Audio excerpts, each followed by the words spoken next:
요즘 우리는 하나님, 예수님, 성령님에 관한 말씀을 주일을 통해서 나누었습니다. 오늘은 교회에 관한 말씀을 좀 나누고자 합니다. 교회가 무엇이냐라고 물을 때 많은 수식어가 가능합니다. 그런데 그 중에서 가장 대표되는 비유는 교회는 그리스도의 몸이다 라고 말할 수 있습니다. 교회는 그리스도의 몸이 되어서 주님이 하시고자 하시는 것을 수행하는 사명이 교회에게 있습니다. 예수님의 생애를 한번 생각해 보시길 바랍니다. 예수님이 이 땅에 오셔서 하셨던 많은 사역 가운데 가장 귀한 것은 무엇일까를 생각해 보면 우리 인간들이 저지르는 죄와 허물을 대신 지시고 십자가를 지셨다는 것입니다. 그렇기 때문에 예수님의 생애는 고난의 생애다라고 말할 수 있습니다. 이 고난을 감당하심으로 말미암아서 우리에게 생명을 선물로 주신 것입니다. 오늘날 그리스도의 몸된 교회, 이 교회가 해야 될 사명은 바로 무엇이냐? 그리스도께서 한 생명을 구원하시기 위해서, 우리를 구원하시기 위해서 겪으셨던 이 고난에 함께 동참하는 이 일에 교회가 앞장서야 한다 하는 것입니다. 세상 사람들 가운데는 자신이 고난 속에 있다고들 말을 하고 또 자신이 제일 고난 속에 살고 있다고 푸념하며 사는 사람들이 있습니다. 이것을 마치 자랑처럼 얘기하며 사람들로부터 존경심을 끌려고 하는 경우도 있습니다. 그런데 고난이라고 말할 수 있는 진정한 고난은 바로 주님이 겪은 고난과 같은 것을 말해야 할 것입니다. 자기가 잘못해서 어떤 상황이 어려워지고 그래서 어려워지는 것은 어떻게 말하면 벌을 받는다, 형벌을 받는다라는 말이 더 적합할 수 있을 것입니다. 나의 잘못으로 인해서 고초를 겪는 것이 아니라 의를 위해서, 사랑을 실천하기 위해서, 남을 살리기 위해서 그렇게 애를 쓰다가 어려움을 당하는 것, 그것을 고난이라 말하는 것이 더 적합할 것입니다. 그러므로 이런 고난들은 나름대로 충분한 가치가 있습니다. 주님은 주님의 자녀된 그리스도인들 그리고 주님의 몸된 교회가 그 고난을 동참하기를 원하고 계십니다. 예수님은 마태복음 16장 21절을 통해서 아무든지 나를 따라오려거든 자기를 부인하고 자기 십자가를 지고 나를 쫓을 것이니라고 말씀하고 있습니다. 누구나 고생을 하고 싶지 않습니다. 그런데 주께서 십자가를 지라고 말씀하고 계십니다. 고난을 감당하는 것이 주님의 뜻인 것입니다. 왜 그러느냐? 이 고난을 감당하는 것을 통하여 그곳에 하나님의 영광의 꽃이 피는 것입니다. 오늘 본문 말씀에 모든 은혜의 하나님 곧 그리스도 안에서 너희를 부르사 자기의 영원한 영광에 들어가시게 하시니가 잠깐 고난을 당한 너희를 친히 온전하게 하시며 굳건하게 하시며 강하게 하시며 털을 견고하게 하시리라고 말씀하고 있습니다. 이 말씀에는 우리 하나님은 예수님을 통해서 우리를 하나님의 영광에 들어가게끔 만드시는 하나님이시다라고 표현하고 있습니다.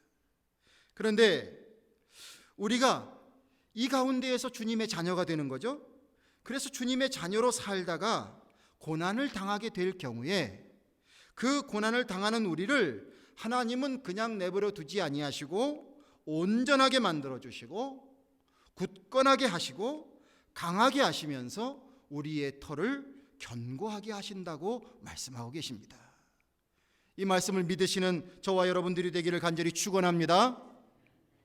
즉 우리가 당하는 고난은 밑거름이 되는 것입니다. 그것이 밑거름이 되어서 하나님은 우리를 쓸모가 있고 가치가 있는 사람으로 변화시키는 것입니다. 그래서 우리의 터가 견고할 수 있도록 만들어 주십니다. 이 말씀을 생각해 보게 될 때에 우리가 때때로 당하는 잠시의 고난은 하나님께서 계획하고 계실 하나님이 주실 축복과 은혜와 비교할 수 없다라는 것입니다. 그러기에 너무 고난 코스프레를 자꾸 하지 말아야 합니다. 고난을 왜 꼭 받아야 하느냐? 이것을 피할 수 없느냐? 나는 편안한 길로 가겠다. 그렇게 자꾸 말하지 말라고 하는 것입니다. 주님께서 좁은 길로 가고 좁은 문으로 가라고 말씀하셨잖아요. 어떻게 보면 신앙인으로 살아가는 삶은 고난과 함께 더불어 가야 되는 길이 분명한 것입니다. 세상 사람들이 좋아하지 않는 길이기 때문입니다. 주님의 부름을 받은 우리, 그리고 우리 교회가 이 세상 가운데 하나님의 뜻을 이루기 위해 살아가다가 당하는 고난을 능히 감당하고 그리고 주님의 뜻을 이루어 나가면 그 가운데에서 하나님께서 역사하실 줄로 믿습니다. 이것을 잘 감당해 나가기 위하여 고난을 이겨나갈 수 있는 교회, 그 교회가 되려면 어떻게 해야 되는가? 많은 경우는 내 자신이든지 가정이든지 또한 교회든지 심지어는 국가, 이 모든 것에 어려움이 찾아오고 고난이 찾아올 때가 있습니다. 그런데 이 고난 가운데 이것을 이기지 못하는 가장 큰 그 문제의 근원은 바로 외부에 있지 아니하고 내부에 있는 경우가 더 많습니다. 그러기에 우리가 주님의 귀한 교회로서, 주님의 몸된 교회로서 우리는 어떤 마음의 자세로 우리 자신들을 준비해 나가면서 고난을 이겨나갈 수 있는 교회로, 건강한 교회로 바꾸어져 나가야 하는가? 오늘 말씀을 통해서 하나하나 우리가 살펴보게 되기를 간절히 바랍니다. 1절에서 3절 말씀을 보면 너희 중 장로들에게 고난오니 나는 함께 장로된 자요 그리스도의 고난의 증인이요 나타날 영광에 참여할 자니라. 너희 중에 있는 하나님의 양무리를 치되 억지로 하지 말고 하나님의 뜻을 따라 자원함으로 하며 더러운 이득을 위하여 하지 말고 기꺼이 하며 맡은 자들에게 주장하는 자세를 하지 말고 양무리의 본이 되라. 이렇게 말씀하고 있습니다. 베드로는 분명히 예수님의 제자입니다. 그리고 사도입니다. 그런데 이 말씀 속에서 자신을 장로요 그리스도의 고난의 증인이요 하나님의 영광에 참여할 자다라고 자신을 그렇게 규정짓고 있습니다. 오늘 말씀 속에서 장로에게 고난다라는 말씀을 들을 때에 이거는 목사님한테 해당되는 거구나, 장로님한테 해당되는 거구나 라고 생각을 하지 마시고 모든 리더의 역할을 감당할 자들에게 주시는 주님의 말씀이다, 이렇게 여기는 것이 합당할 줄로 믿습니다. 여러분과 저는 모두는 크고 작게 교회와 사회와 또 가정과 이런 모든 곳에서 리더십을 발휘해야 될 사람들입니다. 그렇게 볼 때에 1절에서 3절에 주시는 말씀을 나의 말씀으로, 나에게 주시는 말씀으로 삼고 우리가 교훈을 얻어야 될 부분이 분명히 있다고 봅니다. 먼저는 하나님의 양무리를 칠 때 억지로 하지 말고 하나님의 뜻을 따라 자원하는 마음으로 하라, 이렇게 말씀하고 있습니다. 이 말씀 가운데 하나님의 양물이라는 말에 주목을 하시길 바랍니다. 교회의 리더로서 사명을 감당할 때 우리가 꼭 기억해야 될 것은 바로 무엇이냐면 내가 대하는 모든 사람들은 하나님의 사람들이라는 마음을 가져야 된다는 것입니다. 저도 하나님의 사람이고 여러분들도 하나님의 사람이고 저 코올릭의 어린이도 하나님의 사람이다. 이 마음을 리더된 모든 사람들은 생각하자는 것입니다. 때로는 내 마음에 들지 않아도, 내가 하자는 대로 하지 않아도 내가 함부로 할 수 없는 하나님의 사람입니다. 그러므로 정성으로 대해야 하는 것입니다. 사탄은 교회를 무너뜨리고 시련을 줄 때에 우리에게 어떤 가치관을 주냐면 인간사적인, 인간에 대한 가치관을 줍니다. 그래서 사람 자체를 그 본질적으로 가지고 있는 가치를 생각하지 않는 거예요. 그리고 어떻게 합니까? 그 사람이 가지고 있는 지위, 능력, 경력, 배경 이런 걸로 자꾸 사람을 오르내립니다. 그렇게 하다 보면 교회라는 공동체는 교회의 본질이 상실됩니다. 사회에서 출세한 사람이 대접받고 교회에서 어떤 직책을 얻은 사람이 대접받고 그렇게 해서 교회가 형성이 되면 그 속에 의식은 있지만, 경건의 모양은 있지만 경건의 능력이 상실되는 거예요. 모든 사람을 하나님의 사람이라고 생각하고 그 사람에게 하나님이 함께 계시다고 믿는 이런 태도로 모든 사람을 대하기 위하여 우리가 함께 노력해야 될 줄로 믿습니다. 옆 사람에게 한번 인사하시길 바랍니다. 당신은 하나님의 사람입니다. 자, 하나님의 사람을 함부로 할 간 큰 사람은 없죠? 하나님의 사람을 함부로 하면 안 됩니다. 그리고 우리 교우들을 서로 돌볼 때 우리가 자원하는 마음으로 하자라고 말씀했습니다. 열심히 하는 사람 참 귀감이 되고 당해낼 수가 없죠. 그런데 열심히 하는 사람 한 수 위에 있는 사람은 즐겁게 하는 사람이라고 합니다. 즐겁게 하면 열심히 하는 사람보다 더 낫다고 해요. 그런데 이렇게 즐거운 마음으로 무엇이든지 하게 되면요, 우리 안에 있는 여러 가지 열등감이 극복이 됩니다. 우리가 하나님 안에서 억지로 하는 마음이 아니라 자원하는 마음으로, 기꺼이 하는 마음으로 주님의 사명을 감당하게 될 때에 주님께서는 우리들에게 폭발적인 힘을 주실 줄로 믿습니다. 그리고 나에게 시달렸던, 내가 스스로 해결되지 않았던 많은 열등감을 주님의 은혜 안에서 해결되게 해주실 줄로 믿습니다. 세상에서 평가를 잘 받지 못한다고 할지라도 주님의 교회 안에서 우리가 서로를 인정해 주면서 그 안에서 주님으로부터 사랑받고 인정받는 것이 얼마나 좋은 것입니까? 그렇게 살라고 하는 것이지요. 여러분들, 자원하는 마음이 있으려면요, 무엇이 필요하냐면 하나님이 소중하고 하나님을 사랑하는 마음이 있어야 돼요. 뭘 좀 열심히 해보자, 자발적으로 하라, 그게 그냥 됩니까? 안 되는 거죠. 그런데 사랑하는 마음이 생기면요, 온갖 일을 다 합니다. 죄송하지만 온갖 짓을 다 해요. 그렇게 해요. 마음이 열려져서 다 하는 거예요. 우리가 자원하는 마음으로 하기 위해서 하나님이 소중해지고 하나님을 사랑하는 마음이, 그 신앙이 내 안에 들어와 있게 되면 여러분들, 우리가 모든 것을 자원해서 하게 될 줄로 믿습니다. 하지 말라고 해도 열심히 하게 될 줄로 믿습니다. 그러기에 이런 부분을 우리가 하나님 앞에 기도해야 되는 거예요. 하나님, 내가 하나님 사랑하기를 원합니다. 하나님이 나를 얼마나 사랑하시는지 말씀을 통해서 배웠습니다. 그런데 그것이 말씀을 배운 것으로 끝나는 것이 아니라 내 안에 체험될 수 있도록 성령님으로 도와주세요. 이런 기도가 우리에게 필요한 거예요. 그래서 우리가 하나님의 사랑을 느끼게 되면 그 사랑을 가지고 자원하여 하나님의 은혜를 기쁨 가운데에서 누리고, 그리고 봉사하고 헌신하는 마음을 감당하게 될 줄로 믿습니다. 가만 보면 리더가 즐거우면 그를 바라다 보며 따라가는 사람 모두가 즐겁고 행복합니다. 즐겁게 하는 일이 은혜가 되는 거죠. 모르겠어요. 저도 모르게 그저 어떻게 보면 이 전문성 때문에 그런 건지 모르겠지만은 저는 여러분들의 얼굴 표정들을 다 이렇게 스캔을 합니다. 스캔을 해요. 자, 그래서 여러분들의 표정이 밝으시면 저도 마음이 밝아요. 그런데 좀 시무룩해 있으면 바로 신경이 쓰여지는 거예요. 그러니까 설교 드릴 때 너무 인상 쓰지 마십시오. 좀 환하게 웃으시면서 들으시면 좋겠어요. 자, 여러분들은 어떻습니까? 제 표정을 볼 때가 있으십니까? 없으십니까?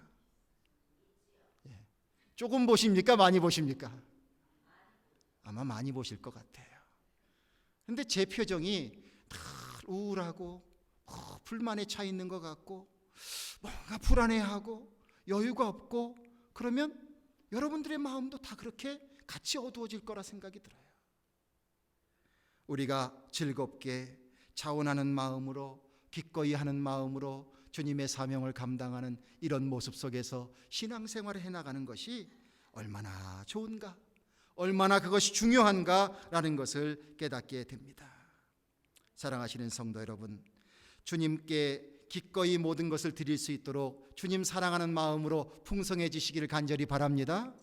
그래서 여러분들의 밝은 모습이 다른 사람들에게 기쁨을 줄 수 있는 그런 성도님들 한 사람 한 사람이 되시기를 주님의 이름으로 축원합니다.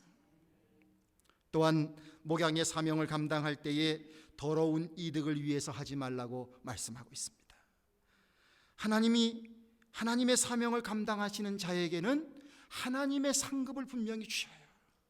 그래서 4절 말씀 속에 목자장이 나타나실 때에 시들지 아니하는 영광의 관을 얻으리라고 말씀해 주고 있어요.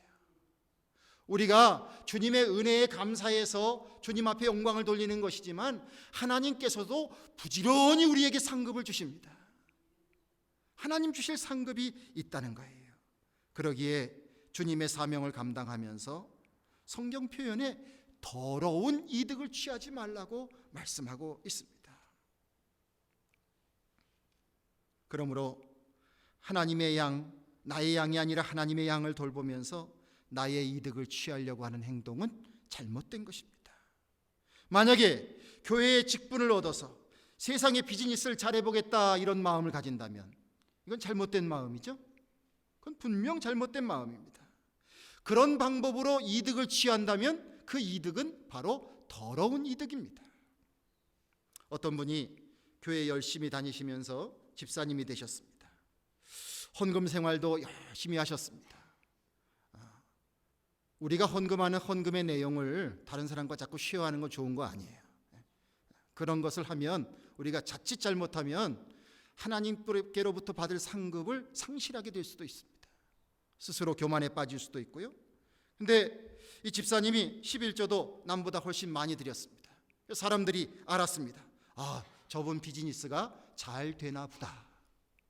어느 날 이 집사님이 가게를 넘긴다고 했습니다. 그러면서 이 사람 저 사람한테 이제 얘기를 하니까 목사님이 의심 없이 자기가 알고 있는 다른 분에게 소개를 해줬습니다. 저 가게가 잘 된다고 하는데 저 집사님이 그만둔다고 한번 인수해 보면 어떻겠냐고. 그래서 별 의심 없이 그 가게를 인수했습니다. 다 인수를 끝내고 사실 내용을 열어보게 되니까 터무니없이 매상이 낮았어요.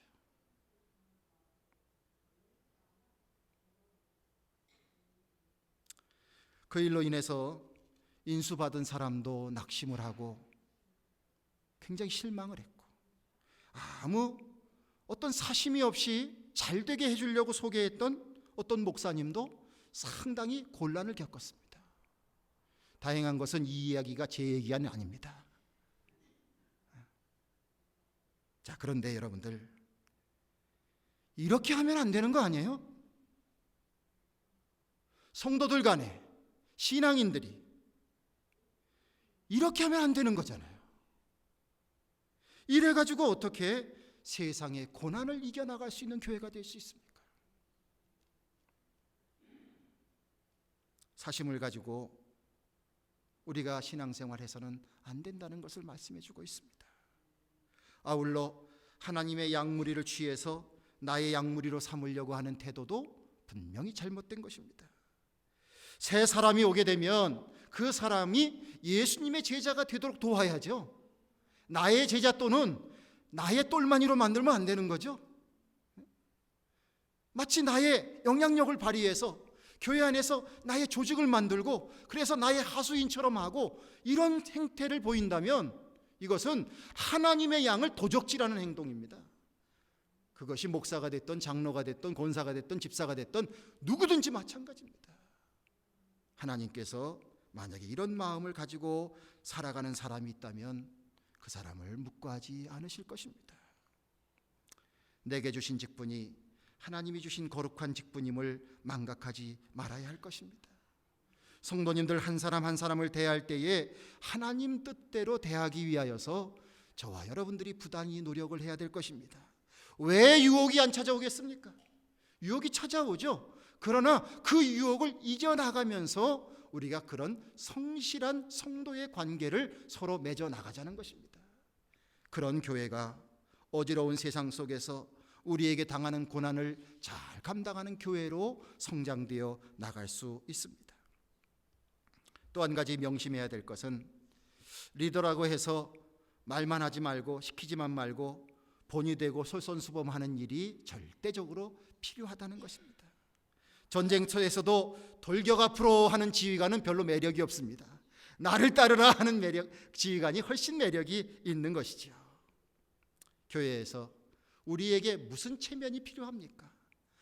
교회를 위하여, 공동체를 위하여, 하나님의 나라를 위하여 함께 헌신해 나가는데 내게 무슨 체면이 필요하겠어요? 하나님 앞에서는 다 어린 양일 뿐입니다. 어느 날 하나님께서 저를 부르실 때 어떻게 부르실까 한번 상상을 해봤습니다. 여러분들 한번 대답을 해주시면 좋겠어요. 오 목사야 이렇게 부르실까요? 아니면 광석아 이렇게 부르실까요? 하나님이 어떻게 부르실 것 같아요? 제 생각에는 광석아 이렇게 부르실 것 같아요. 우리가 하나님 은혜 안에서 믿음으로 살아가고 헌신을 감당할 때에 우리에게 무슨 체면이 필요하겠어요? 그저 굳은 일이 보이면 서로 하는 거죠. 내가 이거 안 하면 누가 또 이 어려운 일을 해야 되겠지. 그러는 거죠.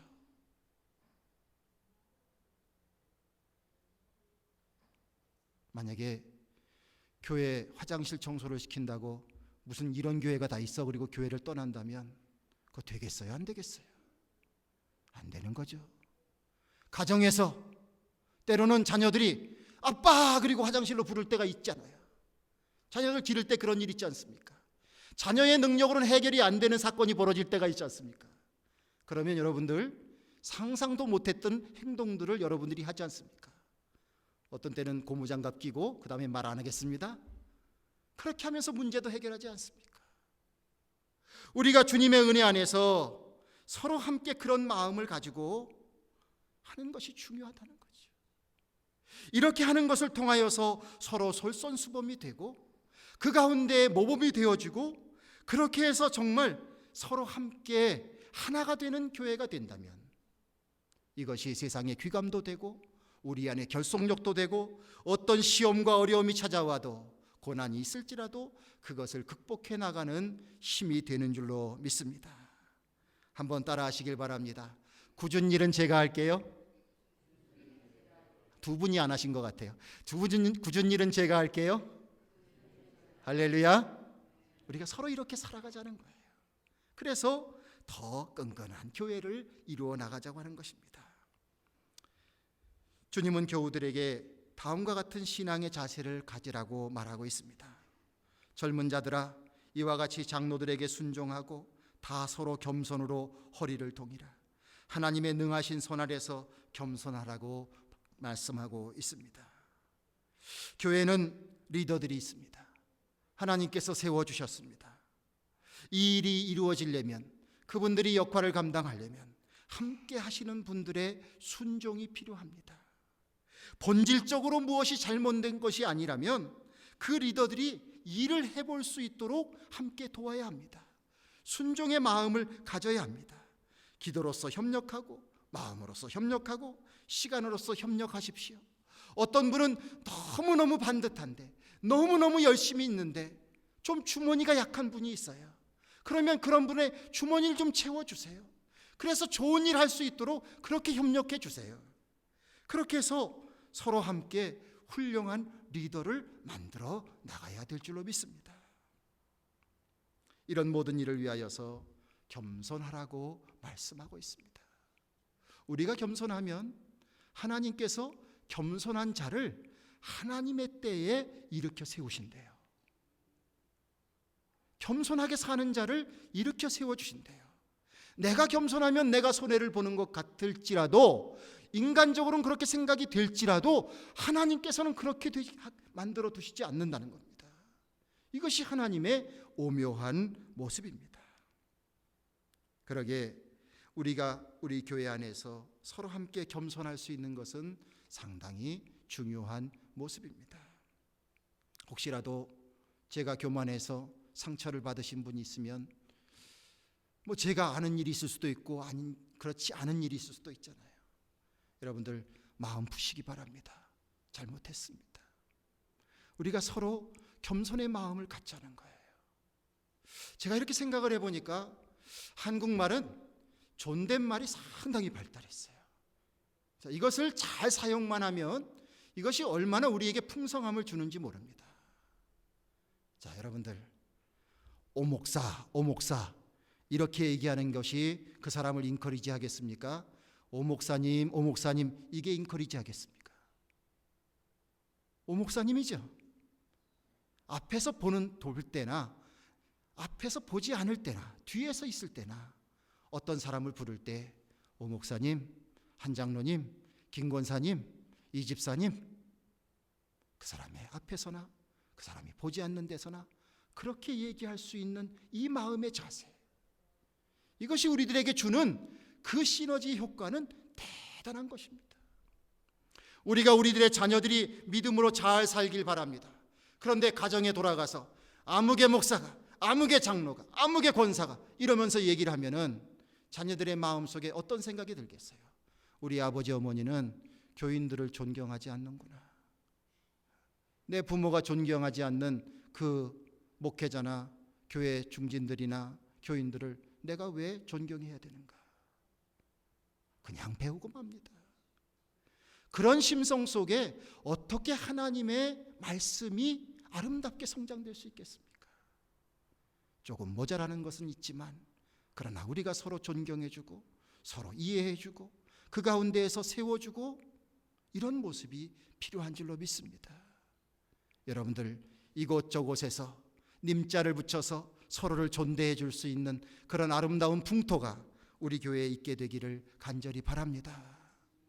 서로 겸손하자고 하는 아주 작은 예를 여러분들과 지금 나누고 있는 것입니다. 하나님은 교만한 자를 대적하시되 겸손한 자들에게 은혜를 주시느니라. 그러므로 때가 되면 너희를 높이시리라. 주께서 높여 주신다고 말씀하셨습니다. 여러분들, 이제 말씀을 좀 정리하고자 합니다. 고난을 받는다고 하면은 마음에 염려가 생깁니다. 그래서 가능한 고난받지 않을 것 같은 세팅으로 자꾸 들어가려고 해요. 이 시대가 점점 더 그런 것 같아요. 뭔가 노력하지 아니하고 얻는 베니핏은 잔뜩 누리고 싶고, 그리고 내가 고난받을 것 같은 것은 감당하지 않으려고 해요. 한 남자와 한 여자가 만나게 되면서도 내가 어떻게 하면 저 사람으로부터 베니핏을 받을까에 집중하고 있어요. 내가 어떻게 하면 저 사람에게 힘이 되어줄까를 생각하지 않고 만납니다. 그러니까 서로 싸우는 거예요. 기대가 어그러지니까 그냥 삐걱삐걱하고 사는 거예요. 주님을 믿는 여러분들은 세상의 이 세태를 본받지 않는 성도님들 되시길 간절히 바랍니다. 때로는 고난받을지라도 그 받는 고난이 의미가 있다면 감당하는 거죠. 그 고난을 감당하게 되면 주께서 그 고난을 통하여서 우리에게 하나님의 영광을 드러내신다고 약속하고 있지 않습니까? 이 시대의 교회 마찬가지입니다. 너무 마음이 아픈 것은요, 교회가 자꾸 없어지고 있어요. 교회가 자꾸 없어지고 있어요.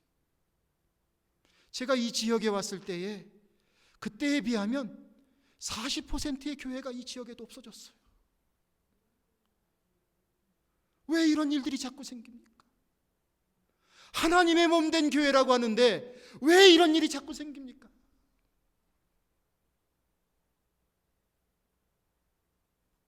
혹시라도 우리의 마음속에 고난은 멀리하고 싶고 영광만 따먹고 싶은 마음이 가득 차기 때문 아닙니까? 우리 주님께서 이런 현실 속에 저는 눈물을 흘리신다고 생각합니다.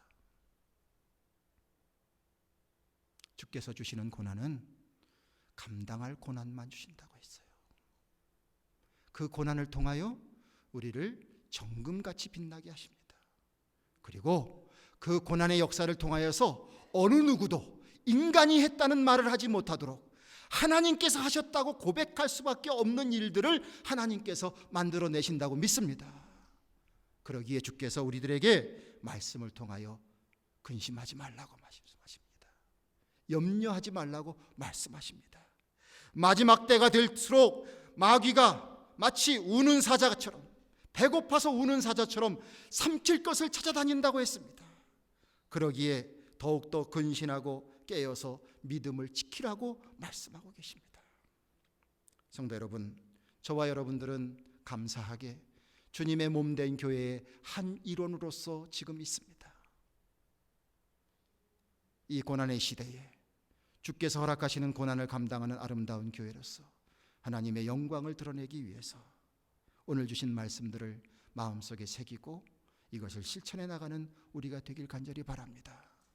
그런데 이러한 모든 것을 이루기 위해서는 결국 성령님의 역사하심이 내 안에 있지 아니하면 우리는 감당할 수 없는 거예요.